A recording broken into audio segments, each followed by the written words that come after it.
everyone, welcome to Triple T Thursday. That stands for Tips, Tricks, and Talktorials. I'm your host, Shelly, also known as Shelly Saves the Day, and I have a topic today in mind that I want to chat with y'all about because this has been across my feed, across a few different sources that I've been watching, and I have some thoughts about that. Well, what else is new? I always have thoughts, okay? But I do have some thoughts about this, and I want to have a discussion with all of you about it, okay? So first of all, where are my manners? Hello, how are you? How's your day going? And, all the important questions. And of course, the most important question for anybody ever is, what's in your cup, people? What's in your cup?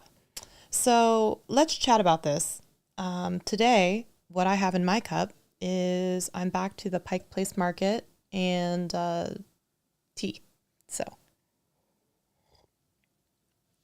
I also decided to wear red today because it could get a little spicy. So let's talk about this, okay? So where do we begin? All right, if you are unfamiliar with MKBHD, also known as Marquez Brownlee, before I misspeak completely, we're looking at 6.2 million followers on Twitter, and on YouTube, he has probably like 16 million, something like that. But not only that, he has several channels, okay? So 18.7 million looks like over here. 18.7 million over here. And let's see, I know that he also has like a podcast channel. He has an auto channel. I love that channel. He has a lot of stuff going on. I know he just ended up partnering with Ridge, I believe is the company. He has a shoe collaboration with Adams. It's a lot. He's got a lot of stuff going on. And when you look at the course of some of his videos and everything, one of the oldest videos on his channel was about 16 years ago. So this is someone who has been on the platform for a very, very long time, right? So 15 years ago. Okay, thank you, honey. Marquez has uploaded his very first tech review, I guess, if you will. And it was 2 minutes and 51 seconds long, which was coincidentally the name of the shoe collaboration that he did with Adams. So it was called the 251 shoe. So as like a little harken back to those days. So he had bought a laptop. He had purchased a laptop, and then he had found the little remote inside of it. It was a little Windows machine, and he was then showing other people this little remote inside of his computer. So that was his very first kind of like tech video, right? Now, what's interesting about this is he has been uploading for a very long time. Also, shout out to him. Not only are the colors red, white, and black, which I appreciate, but it's also, I know he's a 30 frames per second type of person. I am also 30 frames per second because math is just easier that way. And a Final Cut Pro user, I believe he said at one point in the past, and I am also a Final Cut Pro. Now, let me also be very, very clear. I do not know Marquez. I am not mutuals with him on any platform. He is not a friend of mine. If he wants to be friends, I'm down for it. He does not know who I am. Okay, so this is just opinion. This is opinion. I need that little meme. That's my opinion. Okay, these are my opinions and my thoughts that I want to share about this topic. Okay, so he has been doing reviews for a very long time, good 15 years, and two of the reviews, let's just say that he has done recently have got him even more attention than maybe he might even like in some ways, but it has certainly been interesting because now he's being held up as this example of a person who could potentially kill off a company with a bad review. Well, it's just kind of, I guess, is the nicest way to put that. Hello, Pixelpia. Don't apologize. I was late getting on too because I tried to make a thumbnail. It was the worst thumbnail I've ever made, and I'm not a graphically inclined type of person. And then I realized that I can only upload it if I am scheduling the live inside of Ecamm. And so I can't even show, you know what, I will go and upload it right now, even though it's an awful one. So let me just also apologize to MKBHD in advance. I tried to quickly take a still frame from the response video, and we'll get into that as well, that he made. And maybe given more time, I could do more. That's a lie. I am not graphically inclined. Okay, so I have this little picture of him, like from his still frame, and then I put like a little tombstone as like a joke inside of his fingers, like he has the power. Here I am trying to explain it. It's awful. Okay. He has the power to like kill something with his like little hands, but basically is. And then in quotes it says the worst, because a couple of his videos recently, the two that I'm going to kind of be chatting about, I believe have the worst in the title. So I'm not saying he's the worst. Okay. This is him. This is a direct relation to kind of that. So let's be clear about this. He made a video on the Fisker electric car. And I believe, let me actually pull this up too and just make sure that's true. MKBHD, I want to get the title right. Fisker. And I believe it was the worst car I've ever reviewed, right? So we have the worst right next to each other. So this was done 2 months ago. This was on his autofocus channel, which is a great channel if you've never checked that one out. It's almost at 1 million subscribers, which is awesome. And on this channel, he reviews cars. He drives them around. He talks about, you know, the horsepower, the parking, the daily driver ability, you know, all the kinds of ins and outs. Like, as tall as he is, what's it feel like to get into the back seat of it? Does he have enough legroom? Just what you would expect from a car reviewer, right? Which is really cool. I actually really enjoy his car reviews, and I like a lot of the time they're shot on a cell phone, so it really always kind of harkens back to like you can make videos with, you know, the equipment that you have. And one of the cars that he reviewed was this Fisker electric car. Now, during his review, I believe that Fisker had maybe gotten wind of the fact that he was going to be reviewing this car. And they were like, whoa, whoa, whoa, whoa, whoa. Before you do that, we're saying version 1.0. We're going to be pushing this huge software update, which is going to fix a lot of things that you may come across. We'd really like it if you waited or like did an update or something like that, something to that effect, right? And he kind of said, respectfully, no, because this is a product that you've deemed ready for the market. And if I were a regular consumer, which I am, or if I get my hands on it, then this is what the experience is for someone who buys it right now. So that's what I'm going to report about. And if after you do this software update, which couldn't even be deployed over the air, now they're saying that they have to send an actual person who's licensed from the company to push this software update to your car. And even with that update, some of these bugs still exist. Or not bugs, you know what I mean. Weird idiosyncrasies of driving this vehicle still exist. And so he's like, that's not what I don't wait and hold a review because you want me to like look at it again later when it might be better. Now, one thing is kind of interesting because you might make the argument that we review, or not me personally, but them, the tech people, they may review certain cell phones which promise features that don't get delivered until later. So like Arun from Mr. Who's the Boss, and you know, and he will eventually say this and be like, well, they say it does this, but we don't know because that feature hasn't been enabled yet, or it hasn't come yet, or it's forthcoming in a software push, right? And so they were like, sounds cool, can't really say whether or not it's going to do said thing that they promised until we actually try it, okay?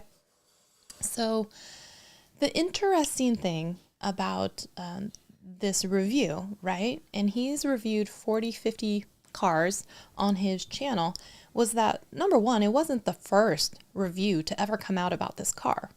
And it was also probably not the harshest review to ever come out about this car, because one thing I'm going to say about Marquez is he's always very, like, unbiased in a way where he's trying to say something positive. He's not completely trying to like being mean and spiteful. It's usually about like, does this live up to the promise of what they're, saying that it's going to do? And so I respect that a lot about him, because there are some people who are definitely always very biased about certain companies, right? And this leads me into a different type of thing. To be a reviewer on YouTube, and in fact, if we were to just rewind, if you and I go out to the same restaurant on different days, have different staff, but maybe even order the same food, okay, you may have a vastly different experience. You may have a really good one, or you may have a really bad one, and vice versa, right? But if you tell me about your experience, that is a review. That is a review of your personal experience of what happened to you when you went to said place, or used said item, or experienced said thing, correct? Now, your mileage may vary versus mine, and that's the whole interesting thing, is once you get a lot of people's opinions about said restaurant, said menu item, said whatever, then we start to see some sort of like grouping, right? Is it more often than not we have this similar type of experience, or more often than not do we not? Or, were these completely off or random type things, right? So that's where we start to see like this group, and distribution of experiences. So as a tech reviewer, right, let's also talk a little bit about the persona that you have to have as a person online. Now, he's been online 15 years, right? But others, you can sometimes play into a character. You might be the person who hates everything and shits all over everything, and everything's awful, and maybe you become a little grumpy, and maybe you're just out to always find something wrong with everything, and maybe you start to kind of go that way. And so you're always looking for the negative things, right? And then not always. I'm just speaking in generalities, okay? If we have something like in the past, when it was like Painfully Honest Tech or Jason T. Lewis, he might have sometimes more of those like, I wanted more, I expected more, a little bit more like oomph towards negativity than like seeing all the positives. Not that he's not going to try to see the positives, but I think you know where I'm going with that. Then on the swing opposite side, you may have the people who don't really want to say bad things about anything, because maybe they just don't want to, or it doesn't make them feel good, or, that's just not what they want to share. But then you can be seen as this over, peppy cheerleader, only positive type of person, where people then also have a hard time taking everything you say with a grain of salt or seriously, right? And I guess as an example would be maybe like a Rosanna Pansino, or like a iJustine, if we're sticking in the tech world, right? And so, with an iJustine, maybe she's not going to be super duper critical like maybe a Jason is going to, but you see we've got these two types of things, and now you have this like personality. One thing I will say about Marquez, like I said, is he's always struck me as very like balanced. He's never overly enthusiastic about anything, even if he's like, this is the best thing I've ever driven, ever. He's going to say it in that kind of way where it's not like overly excited. I think the most excited I've seen him be is maybe his, like his shoe launch, which rightfully so, that's his product, or something like that, right? Even like the most joyous thing is a little bit like delivered in a way that's like calm and easy to digest, is the best way I could say that. And you also don't see him like really come in hard after people, he's going to stick up to someone and be like, well, maybe that wasn't their best day, or maybe this wasn't, I think they could do it. Maybe they're just too soon in the game. That's the kind of vibe that I get from him. He's always trying to be balanced and fair. You can disagree or agree in the comments. Let me know with that, okay? So now we have these two types of things. Now, what happens is over time, right, you have this person who has been known to kind of give you this matter-of-factual type of delivery, talking with sometimes goods and bads, or positives and negatives and opportunities and whatnot about said products, right? And when you have that consistently over 15 years, what you start to build is this, well, not start to build, what you have is a currency of trust, with your audience. Now, I think we've talked about this before, but currency is one of those things that takes a very long time to build, and it can be washed away very, very quickly. And the currency of trust is one of the biggest things that we have with our audience when it comes to you as, let's say, a content creator, an influencer, a reviewer, whatever you want to call yourself, right? Because if people can't believe or trust the things that you're saying, it's not always going to be that great for you if what you're trying to do is, let's say, have a sponsorship, sell products, sell merch, or just actually have people believe what you're saying is true, right? So I would say that he has been not only consistent in showing up for his people, but building trust with people in his audience. Because if it's not great, he's not going to tell you everything is sunshine and rainbows all the time. And if it's like really, really, really bad, sometimes he's going to be like, this experience wasn't for, like, or it wasn't for me, right? And that's kind of like the Marquez way, you know, like, it's very rare when you're like, I don't know who I get this is for, is probably the most critical thing you might hear him say, something like that, where it's like, I don't really know who this is for, or like what niche in the market this is speaking to, or what problem this is really solving. He's always going to try and find some sort of positive. So this takes us into the next video. The next video was the Humane AI pin, and this was done on his main tech YouTube channel, which has, like I said, almost 19 million subscribers on it. He's probably one of the largest, if not the largest, like names in tech review game. Okay. Now, is he the only person who's ever reviewed the Humane AI pin? No, he's certainly not. There are videos before him, there are videos after him. Okay. But because he does have a large platform, which we'll get to, he does have sometimes more eyeballs than some of the smaller people combined, or could have more influence than the smaller people combined, just because of his years of being on the platform and building up his own audience. Okay. Are we with me so far? Can we get a thumbs up on this video? It says there are 8 people watching, and there's only 3 thumbs up, and that bums me. Okay. We can do better than that, people. So we have the people who are going to be the overly enthusiastic, and even if they don't like the product, maybe they're just going to turn it more into a showcase, right? Then you have the people who are going to be overly critical and, you know, and maybe talk about all the opportunities and not focus on too many of the positives. Now, the thing about Marquez is people are going to take notice when he makes a video, just because, like I said, his starting audience is already so much larger than anybody else's, okay? But the backlash that has happened from these 2 review videos, okay? So Fisker did obviously have some sort of like stock stuff, but that was already happening before his video came out. And like I said, his video was not the first, and it wasn't the last, and it was already falling before that, right? So a lot of people are now looking at him saying, like, you're directly responsible for this decline. And I think he's kind of like, I don't think that's necessarily true. So I wanted to talk about this with you. So we've talked a little bit like what is a review and how it can vary from person to person, right?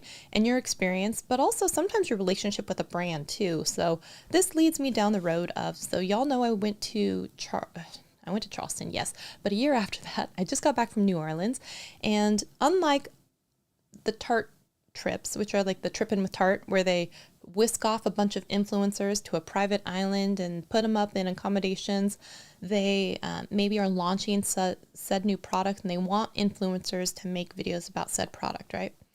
What's interesting about this is, one, it is always going to be dynamically cheaper to pay for this and have the influencers be in this picturesque place where they're going to make all this content, and hopefully it will be positive publicity for the brand. But the influencers may or may not actually be that invested in how that product does. So very much unlike, let's say, Sigma Beauty, which did a retreat with a bunch of influencers and took them to Paris, where each of the influencers got to select a shade for an eyeshadow palette that was coming up. They called this an art project, and they were all given an assignment to go to a place, like maybe it was Versailles, or go to a certain place, and then they said, based on that and your experience, what is the color that comes to mind? They took all of those colors and they put them into one palette, and then they all decided as a group which brush would go in, maybe some additional features. Those influencers were much more invested in that because it was them curating this item from this brand and it, like a partnership. Whereas now these Trippin' with Tarte type of trips that happen, the product is already launched. The product is already created, and they're using the influencers to launch said product. Okay. Now we have two different camps now. We have the camps of people who hate everything that the brand trips are about. They're like, why don't you just give us the money as the consumers, because we're the ones who buy this. But then you got the other people who are like, oh my gosh, it's like watching, Keeping Up with the Kardashians, and I'm loving all of this, and I want to see all of the snaps and the photos and the Instagram stories, and I love all of the people that are there, and I'm so happy for X person because they've always wanted to go on a trip and now they get to, right? So there's enough though that it turns out to be worth it for the brands because it's cheaper than buying billboards and commercials and stuff like that. But here's the thing is, what if they don't like the product that's launching, right? Then they just have beautiful picturesque things, and maybe they just say, oh, and they launched this new thing, right? So I will say, at least with the MKBHD thing, these are things that he has purchased, used, tested, have thoughts and opinions on. Very much unlike, you're going to find out what it is on this trip, now go promote the heck out of it. This is something that he spent his own money on, or, borrowed, or whatever else it was, and isn't financially beholden to the company because it's not some sort of sponsorship, because also, best believe, he probably wouldn't take some sort of sponsorship with some company that he actually doesn't believe in, right? And it's probably not going to be presented in the same way as the worst stuff, right? So Stanley Orchard is here. We're talking about this MKBHD backlash and just having some discussion around it because I want to chat about it. So Adam's Exploit says, I had a bad wireless keyboard when I type on my phone, bad fingers, and autocorrect got me. Let's see. Reviews can be good or bad. There's a chain that always gets fair to bad reviews, and they surcharge to use a credit card. So here's the thing, right, is you have a personal experience. You share said experience. It is what it is, right? For you, good or bad. Now, what really set me over the edge, if you can say so, there was a gentleman who tweeted, I don't even know his name, it's not even important, okay? But this person said how basically it was irresponsible for a large creator such as Marquez, who could single-handedly put a company in like financial distress based on a bad review. And he tried to be kind of like this weird Spider-Man joke, like with great power comes great responsibility. But then he confused the Hippocratic Oath with this whole thing that you would take if you were a doctor, which is first do no harm. First do no harm. And I was like, this is the most backward, asinine take that I have heard from anybody. Because if you think that Marquez or MKBHD is beholden to Fisker or beholden to Humane, you've lost the plot, because his alliance and allegiance is to his audience, to the 18.6 million subscribers that he has on this channel and the near 1 million that he has on his auto review channel. He's not doing it for Fisker because he doesn't work for Fisker. He is not employed by Fisker. And so that's why I just think it's so funny. I was like, well, even if you worked at Fisker, make your own video. But like, you probably wouldn't be making that kind of video, right? You'd be showcasing and highlighting all of the benefits. But that doesn't stop anyone who has purchased your vehicle or has used your vehicle from being able to chat about their experience with your vehicle. Very big difference, okay? So I want to tell you a quick little aside. Many, many years ago, it was 2005, I believe it was, because it was May the 4th of 2005, because I remember we started on Star Wars Day. Y'all know I went to a coding school in Seattle, and we started on May 4th. Now, this particular model was a nonprofit type of coding school, which basically sold off spots for internships with Seattle companies. Some of them were big, Amazon, Google, Microsoft. Some of them were very small in these boutique agencies or whatever, but all for software engineers, okay? So they are banking on the fact that let's say there's 40 people admitted to this class, that by the time internships roll around 6 months later, that there's going to be an intern for them to work at their said company for 5 months. Okay, so that is what they're paying for. They're paying for a person to come to their company and provide software engineering services as an intern for 40 hours a week or whatever it was for 5 months. And that's what they're, and they get a nice little tax write-off and they get the whole, all that stuff, right? So bless them. But the school, if you think about it, doesn't have to work to the benefit of the student. It needs to work to the benefit of the people because they want to have the internships positions filled by the time, right? It would not be a good thing if they have 40 students and 5 of them drop out because 5 companies have paid for interns that they're never going to get. Okay. So yes, they're going to do what they can to make sure that the students make it to the internship phase, but the people that they are most trying to keep satisfied are the companies who have paid X amount of dollars for said head intern to be going to their company. Hopefully that makes sense. So when you have this dichotomy of like who you think you're serving and who you're actually serving, this is the moral of this. How you behave is much different because if you're in it for, let's say, the students in this case, you do certain things to make sure the students are happy, that they're safe, they're taken care of, blah, blah, blah. If you're in it for said companies to make sure that their investment that they're putting into it is therefore seeing returns on the back end, obviously you're doing a different type of activities and focus. And hopefully that makes sense, okay? Now, Marquez does have a lot of influence. What we have, he has, I know, been featured on Tim Cook when he did some sort of Apple thing. He put Marquez's tweet up behind him or something like that.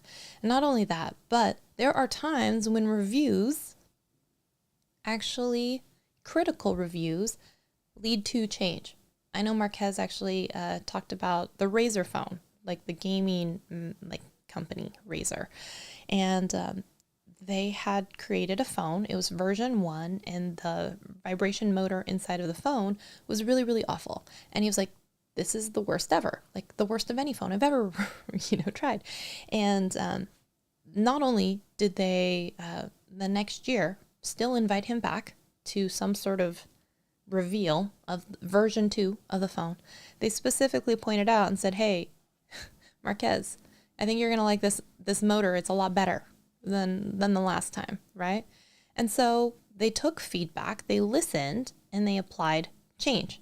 And that does help, right? And it wasn't that he was trying to be like, oh, this is such a shitty, he was like, this is not good. This is a weird experience. And they listened and they changed something. So for me, I think it's really, really interesting too, because a lot of people were trying to be like, well, it's different, let's say, if you got it for free or if you didn't have to pay for it or something like that. And I'm like, okay, let's talk for a real quick minute about this. Movie reviewers back in the day, do you guys remember Siskel and Ebert? Okay, there were these pair of grumpy old men, I guess you could say, and they watched movies, they were movie critics, and they gave reviews on the movies, and at the very end, it was either a thumbs up or a thumbs down. Very emperor, right, type thing. It's thumbs up or thumbs down. And so then you would see something like 2 thumbs up, Siskel and Ebert, something like that, if y'all remember that, or 2 thumbs down, Siskel and Ebert. Now, best believe, okay, Siskel and Ebert wasn't paying for their movie ticket. You know what I'm saying? All of the movie places and the big places were sending them early screeners, I believe that's what they call them, screeners, of the films, right? Aw, thank you, Stanley. So Siskel and Ebert are not being paid, but best believe that people still wanted to know if it was 2 thumbs up from the 2. And they had very, not all the time did they always agree where both were going to give a thumbs up, right? So they would talk about their experiences, what they liked about it, what they didn't. What you didn't see, though, or at least they don't report on, was a bunch of movie executives and whatnot coming to their house or threatening to, bodily harm because they were killing the movie business. And so to that, you might say, are we killing the movie business or was your movie bad? Let's separate the two, okay? You know what is killing the movie business? the panini, the fact that the theaters couldn't show anything, or rising ticket prices, or, there's a lot of things that might be killing the movie industry, piracy. Maybe two guys sitting on a couch talking about it and reviewing, maybe it's not that, but I digress. So when we look at this, we do have a question then about loyalty, right? Is it different when you buy it for yourself versus when it's gifted to you, right? Or if you're taken on a trip or like a branded trip and like paid in some way and compensated in that way. So I do think that there is a specific type of difference in your head that can happen. Let's say if it's in the makeup space, if you were given a $125 eyeshadow palette versus you went out and bought it with your own hard-earned money. And because sometimes when you're just gifted things, you may not see the value of it as much, right? Now, I believe it was the case that he purchased or borrowed some of these things, but I think a lot of the things they purchase or borrow, right? The movie industry is killing the movie industry, right? And that's the thing is he still, like in September, whenever it comes out, he probably, just like Andrew Edwards and the others, they probably get given, just like iJustine, a whole bunch of phones and devices and things to unbox and make, right? I think for a lot of those people, a lot of the time they get to keep the stuff for a year and then they change it in for like the new stuff that gets released. And they can certainly afford to go out and buy it, but it's nice if like the company also like provides it. But I believe that at that point they can also they can say what they want to about it, obviously, right? Now there are a lot of beauty people, and I always say that just because we have a lot of beauty people in our sphere. But some will not want to say bad things about a specific product or a company because they're afraid of maybe being kicked off the PR list. And that tends to sometimes happen, which I think is funny because people are always saying like the little to mid creator is sometimes the one you can trust the most. And I'm also like, sometimes, you know me, if I have any channel members in here, can I get an it depends? I'm going to go with it depends. All right. Because you can afford maybe those things and maybe it doesn't, but you're in this gray area where sometimes you don't want to make waves with the brand. You don't want to get kicked off a PR list. You don't want to not be invited to that next event that they're going to be holding, right? Whereas I feel like some people over a certain size are like, I don't give a crap if they send it to me or not. I can go out and buy it myself, right? And those are the people who, I'm going to say, they're not worried about spending the money, right? They're going to be like, oh, it's a tax write-off. I bought it for my job, or you know what I'm saying? So I think that that's one thing right there is sometimes it can depend on if you got it for free, if you spent your own money on it. Okay. And sometimes it's just like your mileage may vary on your experience with said anything, right? Now, here's the thing is his review for the Humane AI pin, which is a $700 device, which basically kind of like maybe... so I have this little snap thing, right? It's a little phone holder. So let's just say it's about yay large, and it clips to your shirt through magnets, and then it can interact through microphones, and it has its own little like cell phone number because it's a standalone device from your phone. It's divorced from your phone and app system, and like you can then have a little tiny projector that will go onto your hand, and you do these air-based gestures to be able to navigate if you need to do something where you are using it in that way. Now, here's the deal: is not only is the device $700, but the monthly subscription to the service is then an additional $24 a month. Okay, so you're still going to be paying $240, so $300 a year. So in that first year, maybe it might even cost you like $1,000, right? And then $300 subsequently each year after that. And we don't even know what the shelf life on this thing is. Now, he talked about some of his experience was it gets hot, right? Which is not fantastic.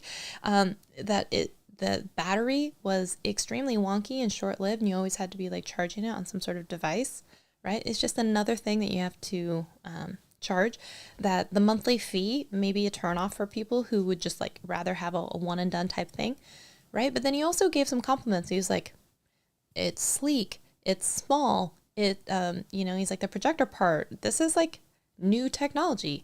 However, right, there's always that balance. He was like, this feels kind of like a beta thing that like wasn't quite ready for the market, And if you think about it, if you're paying $700, you could pay $700 for like a mini iPad or iPad mini and have it do way more things than this Humane AI pin can do, because you can get one with cellular and do all kinds of things, all kinds of apps. And so he was like, I don't know who exactly this thing is for yet, because even with AI, right, it can still hallucinate. So I could ask it for an answer. It's still going to take a long time because it has to go to the cloud, process it, and then come back. Because the only thing that's done locally is maybe telling me what time it is. And for that, like, I could use my watch. I could use my phone. I could, like, what's the point? He's like, I'm not sure who this is helping just yet. I don't get it. And I think that was kind of like the whole thing. He's like, one, it's not for me, but I don't think this thing is like fully baked as an idea yet. And it probably shouldn't have been like out there. So it feels like we are the beta testers for said product. Now, if that makes it the worst piece of tech that he spent $700 on, so be it. That's his experience. That's his opinion, right? So what happened then after this video came out, which was not the only video on this, we had a firestorm of people being like, right, how irresponsible of him to make this video, how he's like crushing this. Like, first of all, this is not a mom and pop small business. This is like a fully funded venture capitalist thing with like 4 years of research and like $240 million invested into this thing. I'm sorry, if you invested $240 million into this thing that can barely tell you the time and only hallucinates other things, I think it's worth telling people that, hey, this may not be the best piece of tech you spend $700 or $1,000 on. You know what I'm saying? Okay, hold on. I'm going to come over here and see what y'all are saying real quick. Constructive criticism and a bad review are two distinct things. Yes, that is true. Some people may take constructive criticism as a bad review. I would for sure be mad at Marquez if he said the Humane pin was a great thing and I bought it to figure out it wasn't for me. So we're going to talk about that, right? Because we talked about who is he beholden to. It's not to Fisker and it's not to Humane AI. It's to the people watching it. So we should not confuse the two, right? Because he doesn't work for them. It's not a sponsorship and it wasn't a paid commercial and he's not an employee. So he's not beholden to only talk, one, about the positives and only tell people about that. Absolutely. Oh no, she says, I saw a review where the pin didn't even get the time right. So let's talk about this, right? So his reviews, who are they for? Sometimes someone from the brand listens and they take to heart what was said and they maybe can admit to the shortcomings of their product and they want to make changes, such as what happened with the Razr phone, right? There you go. Case in point. Hey guys, this is not good. The vibration is totally off and weird on this. Don't do this, right? And they changed it. So sometimes that is a lucky happenstance, but for the majority of the time, the reviews are for his subscribers. The subscribers are not usually the brands, right? That's a byproduct of everything else. The subscribers are the ones who are either interested in tech, interested in him, or interested in just, it's usually interested in tech or interested in him, right? Or like in the product. And there are many times, like I watch all of the autofocus videos, even though I'm not getting a new different car. I just like to hear him talk about it because I like him as a creator, as a person, right? From when I see him, I'm like, oh wow, he does ultimate frisbee stuff and he does this stuff with Ridge and he seems like very humble. And I've seen this video that he did with like different people talking about his gear and it always like just seemed down to earth and he seemed very consistent, right? Against all of that. So it's like, I like this guy. I want to watch. I watch some of his stuff on his podcast channel, even though I'm not necessarily interested because I like him. Now, like I said before, he does not know me from any other, although there was a a panel that Marquez was on. So he was hosting a room. It was in Discord. It was in the Colin and Samir server. And I think Viper was, I believe Viper knows him, much more than I do because he's interviewed him maybe a couple times for a podcast and whatnot. So I would say they're much more mutuals than he and I are. But he did say something because Viper said something to me, like when I said hi in the chat. And so Marquez was just like, oh yeah, Shelly's here, because he was reading the names of people coming in early. And I was like, oh my God, he said my name. Like I had a moment where I was like, he said my name, but I was going to say he wouldn't know me from anyone else. He just was reading. But that is my one, my one moment that I had with him where he would know me for anything.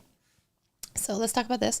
And you know what? I want to talk about this Amazon Go closing their walkout, and pay locations, because I would love to know your guys and gals' opinions on this, because they had touted that the AI and the store was so sophisticated that once you scan the app to come in and had a basket or whatever else, you could pick an item up off the shelf, and based on, location, weight, AI, all these things, they would be able to calculate and know what you had picked up, how much you were spending, and then charge it to the card on file. And you could just walk out. You didn't have to go through a register. It just knew. It just knew. It just knew. Turns out, after years of this, it was really cheap labor in, I believe, India, of low paid per hour workers just scanning, using all these cameras, trying to figure out, what did you pick up? What do we charge, right? And going through the system when Amazon had touted it as this big experience of being a complete thing. And it turns out the whole thing was just actually cheap labor having eyes on you. So they let this facade go on for years, because I remember that being years ago debuted, that these Amazon walkout and go stores, because we have one in Seattle and I'd done it a few times. Good evening, ma'am, and everyone. Noti buddy. Oh, wow. I haven't seen you in a long time. How are you? Great to see you. We were talking about MKBHD and his responsibility of killing off companies with the worst reviews ever. Anyways, we're coming back to that, I promise you. But I have a squirrel brain and I'm easily distracted, okay? So all of this backlash had gotten so big, right? I know that person on Twitter, like I mentioned, with the whole first do no harm. And I'm like, sir, he's not a doctor. Okay, let's just get that straight. He never promised to the brands that he shouldn't harm them. I mean, obviously he's not trying to go out there and harm them. However, it got so big and so many people were responding to this, and there was so much backlash, and it was on the tail, a month and a half ago. It was maybe when that Fisker thing happened, and then they kind of went into a financial dip after all this, and everyone's trying to be like, MKBHD killed this. And then this came out, the Humane, and then people are trying to be like, he's trying to kill Humane AI, all this stuff, right? I saw not one, but two different segments about him, MKBHD, on the Philip DeFranco show. I watch pretty much, the Monday through Thursday or Monday through Friday when it was. And he was talking about how the backlash from this is crazy. And would it be as crazy if he was just a smaller tech tuber? They taking aim, especially because he has influence, right? Which is possibly a fair question. He has influence, right? So that doesn't mean, though, that he as a person or as a reviewer doesn't get to say what his experience was, because that would then negate him being an honest reviewer, sharing his experiences with his channel and the people that he's trying to talk to, right? He's not necessarily trying to talk to brands. He's talking to his audience. And that's a very important distinction. So, like I said, because he sometimes buys his own stuff, or, right, he isn't beholden to the brand as well to only have these types of opinions about things, okay? So I want to make sure I had some of these points before. I said loyalty, brand trips. We talked about he has built a reputation already of being honest, and we talked about trust as a currency, especially as a reviewer. We talked about Siskel and Ebert. I really did have a plan, y'all. I wanted to talk about this, okay? Oh, you talked about my coding school experience. Yes, and who you're actually, and then how many videos came out before or after his. That was a good point, right? There were a lot of videos before and after. Absolutely. Now, let's get to his response. So Marquez actually ended up, I don't know if it was because of this last video only, or if it was already bubbling and brewing because of the Fisker type of thing, because he references both inside of it. And he ended up on his main channel posting a video. And it was, let me just get the title of it. And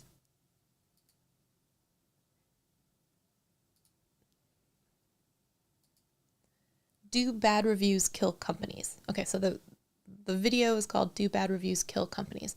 So here's the deal, and I do think that you should, let me see if I can put it in the chat here. Copy. I think if I post it here, it should do it. So I recommend that you go and take a look at this video as well, because one, it's him stripped down sitting in the car. He's wearing clothes.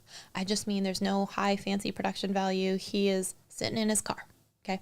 Having like kind of like a one-to-one chat, but it's not like with the brand. Again, it's with his viewers. You know what I mean? Like I'm having a car chat with you.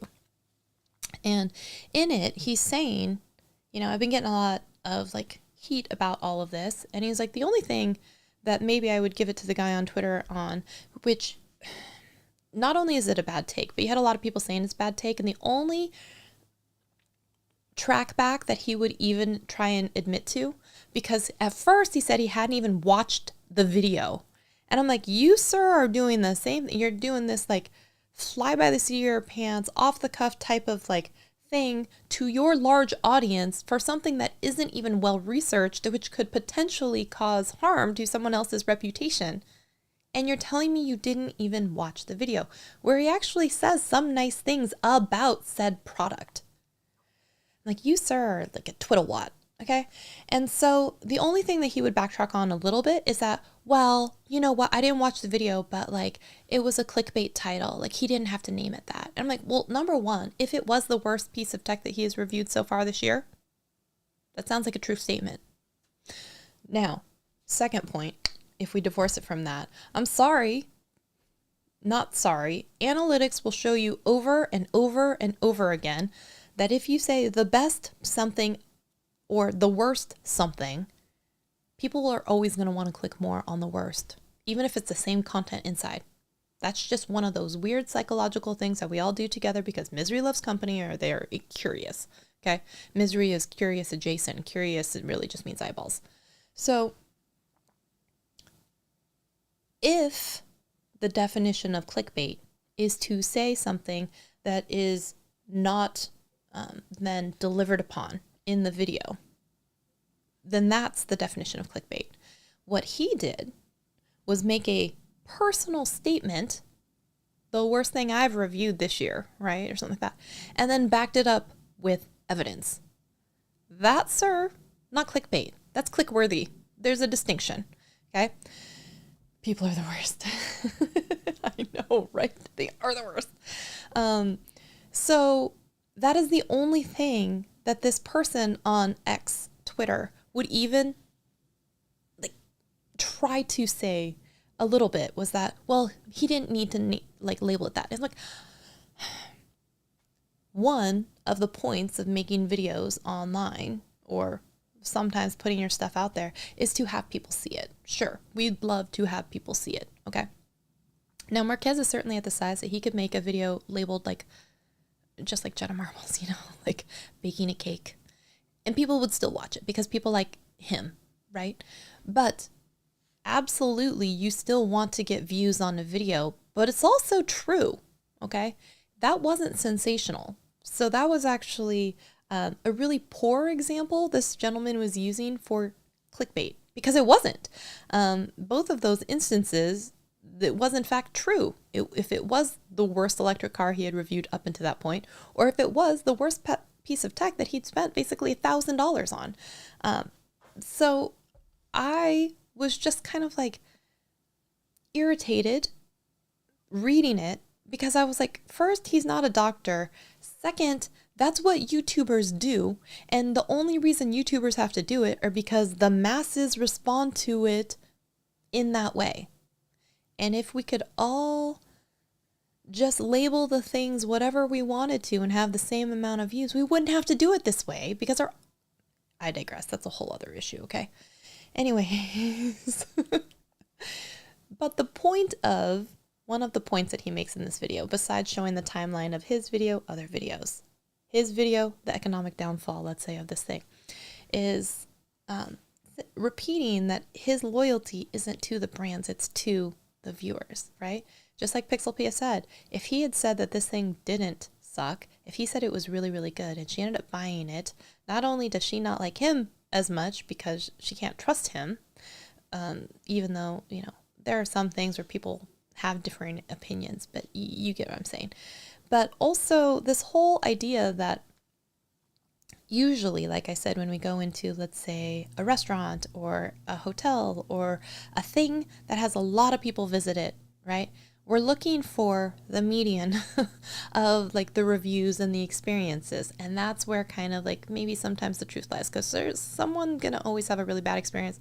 Probably someone's always going to have an amazing one. We're looking for where's the majority of the rest of the people hanging out. And so if you have a product that is so universally panned and hated, right, by tons of people, the majority of people, that's the type of thing, because the product is bad, that ends up killing companies. If you have a product that is phenomenal, but people don't know about it, then what happens is word of mouth is hopefully more people talk about it and then more people get to try it. That's different, right? So his argument is kind of like, is it that a bad review killed the company, or is it that having a really bad product or experience or group of people that help support it make it a company that usually is going to fold? You know what I'm saying? Because if it was a 10 out of 10 experience across the board for durability, for the skills that it could do, it's not an Alexa, but the things that it could do, if it, looked cool and was priced right and was accurate and didn't hallucinate, then all of a sudden that's the experience. Also, are any of these companies giving him a kickback if he says this is the best piece of technology I've ever used in my entire life and a ton of people go buy it and the company ends up doing better? No, they only want to focus on the negative. And it's really easy to then look at him and be like, he made this review. He bashed our product. Now nobody wants to buy it. I'm like, or sir, and miss, you made a product so bad that no one wants to buy it. And now more people know that they shouldn't buy it. You see what I'm saying? If Siskel and Ebert have a review for a video, and this is the same thing with Rotten Tomatoes and, all of those, we all get together collectively, like Yelp and Google reviews. We all collectively decide sometimes if something is amazing or if something is really not amazing based on our average experience with it. No one person is probably going to entirely crush one company, okay? So the fact that he has to sit in his car for 30 minutes or whatever it was, however long that he was talking about this, to explain to people, it is mind-boggling to me. It really is.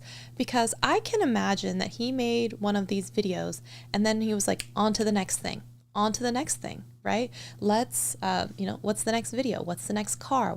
He's not sitting around being like, oh, I wonder what the people at Fisker or, oh, I wonder what the people at Humane AI are going to think about this. I think he's kind of like on to the next thing and having to be pulled back into this and being like, whoa, guys, gals, like, I have already moved on to the next thing.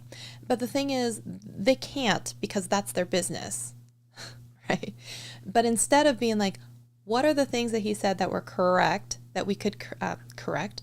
What are the things that, we could say, well, maybe actually this was user error and you didn't know how to use it. Maybe we didn't do a good job of training or showing or like educating people on it. Do you see what I'm saying?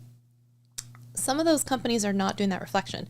Razer did the reflection and said, wow, that is really poor vibration motor in that phone. We should change that. And they were proud to be like, hey, Marquez, we fixed it.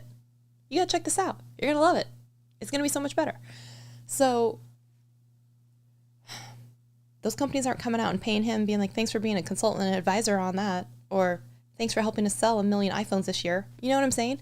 But they are sure quick to point the finger at him and be like, you killed our company. And I'm like, I think your little Fortune whatever company with your, venture whatever capital round J funding with $242 million to your name, you're going to be fine. You know what you should have done? Spent some more money in R&D before you release this thing. Because if all of the things that he's saying are true, that pin seems kind of useless right now. You know what I'm saying? So is it a bad reflection on your company that he said what was like common sense? Or are you just mad because he has more reach and influence? You wouldn't be mad if he was saying, hey, this is pretty cool. You're only mad because he's pointing out all of the flaws of the things that you guys didn't actually release correctly. Okay. So let's talk. Oh, the man about tech is in the house. What's up, Viper? How you doing? It says, I just came with a great video idea how MKBHD review saved Humane, talking about how the feedback could save them from a poor first impressions by people buying and finding it's bad. Yeah. So if I were, and I am not, if I were Humane, right? One, maybe you would go over there and be like, that was a great review. Thank you for being honest, because obviously there are people on their team that are not, and it's all sunshine and rainbows over there being like, this is the greatest thing we've ever invented. Let's release it to the people. They can't wait to have it. Maybe they should have paid him a consulting fee to be like, what do you think that we should change to make this better? What would make it actually worth the money for this subscription? What do you think it needs, have you seen any other piece of tech that does this thing, right? Almost using it for market research, or like, have you seen this kind of thing in a phone work really well? I mean, they could have done that as a route. They could have also made a video or a response being like, here's some of the points that he made and maybe some of the reasons why it doesn't do that yet, right? Even if they pulled the Fisker thing, or it's like, this was V1, we have a software update that's going to fix all of these things in V2 and we have a running, they could have come out and said, here is our roadmap of all of the things that we are already working on in the next version of the Humane AI pin. And I want to personally address some of these things, which we saw in a review video that has been seen X million times, right? You're gonna be like, it was talked about this overheating thing. One of the things that we're doing to address this is in the next iteration is we're using aluminum instead of stainless steel because it's lighter and has better air. I don't know. Okay. Obviously I don't work there, but you see where I'm going with this. They could have come in and then used some of these items as a checklist and be like, here's why it doesn't do this thing yet. Here's why it hallucinates, because it hasn't been pulling in data for the last 6 months because of the weird, restriction with Gemini and blah, blah, blah. But now that it does, it has much more wherewithal to know.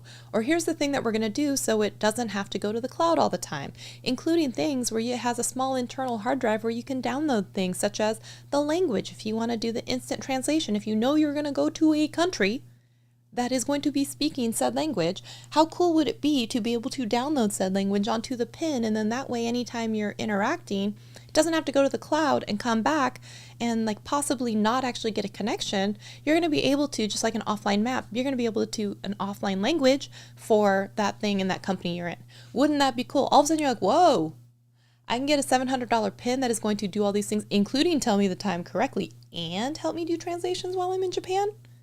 All of a sudden, you're taking some of those things that weren't so great about it and then saying, this is how we're directly going to actually affect change with this. Thank you so much for bringing this to our attention. I can't wait to send you the new version so that you can test it as a beta tester and tell us what you think. But they're not doing that. Okay? Finding your balance. Hey, I believe that's James Pruitt. So, right? Tell me I'm wrong. Don't tell me I'm wrong. I don't like to be told that, but I'm saying I believe that's James Pruitt. So if I were working in some of those companies, I would be because this is not a person that is vindictive. This is not a person who lies. This is not a person who is adamantly and actively trying to take anyone down. He's always kind of like, I was rooting for you, man. I wanted you to be better. I wish I could say that you were really great, but right now I'm kind of left being like, I don't know who this is for. I don't know what problem this is solving. I don't know why you would want this unless you just have $1,000 extra laying around and you want to freak out your friends wearing this saying that you're with the Secret Service. You know what I mean? Like, I really do feel like he genuinely tries to find the good in a lot of things. And so I think if you have someone who is, has a library of, 15 years of being an honest reviewer, building up trust with your audience, the last thing that you need to do is come and shit all over him and be like, well, blah, blah, blah, for X reason. You're like, you have one of the most trusted tech reviewers in the world actually taking the time to look at your product versus the thousands that he's probably pitched in sponsorships that come through his email, that get sent to his place, and he actually decided to do a video, a dedicated video on your thing. You're just mad that it's bad because you wouldn't be mad if it was happy and it was singing your praises. You're mad that it's bad because it could potentially turn off customers. But the thing is, if you didn't have a bad product to begin with, he wouldn't have to make a video saying that it's so bad. Right? So it's a chicken and egg type of thing for them. And you're like, maybe you need to spend a little more time going back to the drawing board and fixing your shit before you come over here to a guy that is just trying to inform his audience who he is beholden to, not you as the brand. Right? Maybe you need to fix your stuff in the kitchen at home before you come out here telling him that he's cooking it wrong. Maybe he is cooking it wrong, and you could tell him, oh, I did notice that you did this. You have to do this first. I was so mad. Side story. I was so mad. I received, I have it. Shout out to Shure. So Shure sent me their Move Mic 2 to test out. But that doesn't mean that it was going to be all sunshine and rainbows. I actually have some things to say about this. Okay, we're going to talk about it. So this is the Shure Move Mic 2. Okay. It has 2 receivers so that you can use this with your cell phone, right? And it connects Bluetooth, so you don't have a separate receiver for it. You just have these 2 little transmitters. Super small, super lightweight, just a tiny little clip here. Has a little built-in windscreen here, okay? So I did an unboxing for this, and I started to play with it. And then I was so angry that I couldn't get this to connect to my phone to do audio tests. I kept trying to be like doing it. And then I almost went on this whole rant about them. Turns out my stupid ass doesn't realize that instead of blue and green, it was supposed to be like blue and red. So all the time that I thought it was in pairing mode and kept trying unsuccessfully to pair it to my phone, it's because my stupid butt didn't know how to actually read the colors correctly on the front. So I just kept not having it be in the correct mode. So of course it didn't see it, so it wouldn't connect. Once I figured that out, which took me down a rabbit hole, by the way, and I am going to make a short video on it, all of a sudden it worked like a charm. Okay, so there are times when you are in fact using the product wrong. That is a separate time and incident than actually, which is a correction video versus I use this, and by the way, it sounds bad and it blah, blah, blah, and it always disconnects, like, right? And even if I did, those would be my opinion. I'm not saying that it did. Those would be my opinions, thoughts, and experience with this, which could be different than Stanley's, which could be different than Doug's, which could be different than Michael's, right? But if I tell you my thoughts on this particular thing, even if Shure did give it to me, and they know, if I don't like it, I'll just tell them I don't like it. And I'll tell you, I'm like, well, here's what it does do. And here who it might be for, right? Because they had sent me a mic before and I said, do you need to upgrade to this one? I'm like, I don't know if you do. And I did a review on one of the mics and I'm like, still thanks for sending it to me though. But they could easily be upset with me. And the next time I ask them, hey, can I try that thing? They could be like, nope, because you did say very nice things about it. And then I'd have to buy it for myself, right? And that's the thing is, even if a brand sends me something for free, it doesn't mean that I have to absolutely love it. I can still find things and try and be balanced about the things that I do or don't like about it. And I think that's what Marquez was doing. I don't think that he was given these things. He bought them himself. He had an experience with them. He shared his opinion and experience with them. right? And he's like, here it is. It barely tells me what time it is correctly sometimes. It hallucinates some of the time. Here is how long it takes for it to go to the cloud and come back for this answer, which was semi-helpful, but not. And also at the end, just kind of being like, again, I don't know who it's for or what problem it's actually fixing. So I liked that about the video because, one, I was never going to buy that pin anyway. It's not like I was needing help and influence in that purchasing decision. I just want to hear experience with it. And I think that that's fine because he's talking to me, his subscriber, not to the company who made such thing, Humane AI, right? So I think it's really dumb that these people are now trying to come after him as this poster model citizen of, if this tech reviewer doesn't like your product, your company's dead, right? If he says it's the worst thing he's ever, if it's the worst thing he's ever eaten. That reminds me, there was once on a sandwich board, it said something like, come in and try the worst sandwich Steve from Yelp said he's ever had. Which I thought was just like, it's funny because then people are like, really, what was the worst sandwich? And who is Steve? And I want to see this review. And there are times when a company kind of does stuff like that that's just funny, that they can take a joke, right? And maybe, that's not a very good example, but I think it's funny, okay? But maybe what these companies need to be doing before they're pointing the fingers at him and being like, what a terrible thing he's done for their company, maybe they need to turn those fingers back around to be like, what kind of product did we release? Because it's pretty shitty. And people are realizing it's pretty shitty.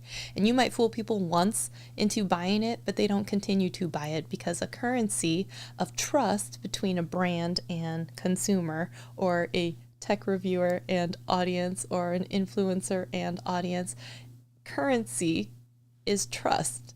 And when you blow it and have none, right, you might get one customer, you don't get repeat customers. And the thing is, they could certainly build back up their piggy bank if what they took was constructive criticism, which I believe he gave, not bashing, but constructive criticism, actually found ways to address them, fix them, repair them, and publicize them. That's not what they've chosen to do. And I just feel weird. Again, Marquez doesn't know me. I feel weirdly protective of this space of being online, as even being someone who has to have opinions about things, because y'all know I have opinions on things. Opinions and my mouth tend to get me in trouble. It has for years. Decades. Okay. It has for decades. My mouth has gotten me in trouble for decades, but there's something refreshing about, and I have nowhere near the audience that he does, right? But there's something very refreshing about watching him always be consistent over these years and very unbiased in the way that he delivers anything. And for people to come and be bashing on it because he's fiscally responsible for, helping kill off a company, again, they're never mad about him helping financially boost a company, only mad if they axe the company. But again, it's not his review that axed the company, because he's certainly not alone in it. It was that you made a shitty product in the first place and you didn't do everything you could to make it better, including listening to constructive criticism and making changes for V2. Okay, so that's really what I wanted to say about that. Y'all, I don't know if you agree, disagree, have thoughts and opinions about that, but I just think it's really interesting, all of the people who've come not only for him, at him. Like, it's ridiculous, in my opinion, and it's unwarranted. And I appreciate all that Marquez does. So that's all I'm going to say about that. I know we're a little over today. I appreciate all of you for being here. By the way, if you're a channel member, I put out a members only YouTube short. Comment on it. Pixel PFP, I know you already did, but anybody else that's a channel member, go comment on it, okay? Because I'm curious, and I think I'm gonna do it, but I want your opinion on it, okay? And yeah, I want your opinion on it all.